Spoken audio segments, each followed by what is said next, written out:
on this. Joining us from Singapore is James Dorsey. He's an adjunct senior fellow at the Rajaratnam School of International Studies. Thanks so much for joining us on TRT World. I wonder, this reaction from Hezbollah, as we've been hearing from our reporter, that many had been hoping for more, many have described it as muted. Do you think that's a strategic choice from the group, or actually a reflection of how effective this series of attacks this week from Israel has been?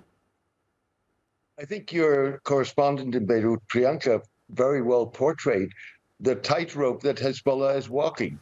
There is a part of the Lebanese population that really wants nothing to do with this war, doesn't feel that this is its war, and that Hezbollah should never have provoked it.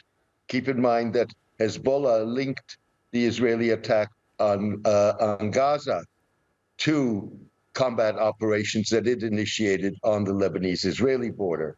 And of course, on the other hand, again, as your correspondent correctly pointed out, Hezbollah is not capable at this moment of properly catering to the aspirations and expectations of part of its support base. That puts it in a very difficult position, because what it needs to demonstrate is that it still maintains sufficient command and control to be able to defend Lebanese territory, defend itself, and strike against Israel, but doing that in a form or fashion that does not escalate into a full-fledged Middle East, a full-fledged war in Lebanon, that would significantly harm an already suffering country.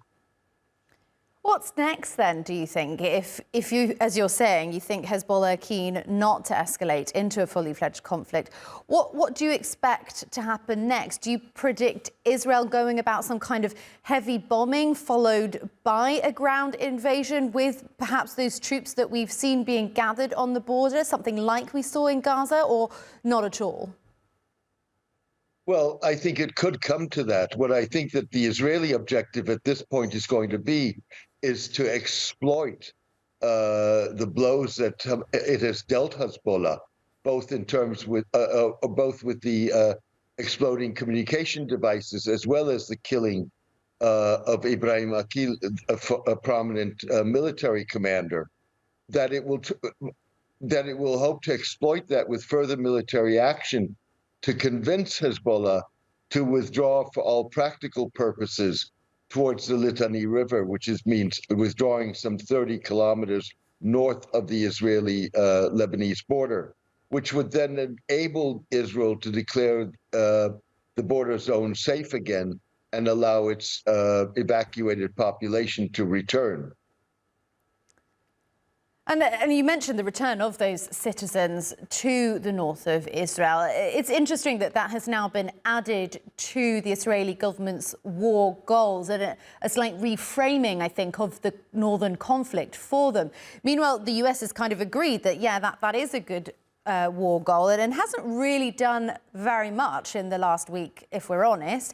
What do you see the US position and the US impact being from now to, January, really? Well, I think we've seen that already with what happened this week in Lebanon.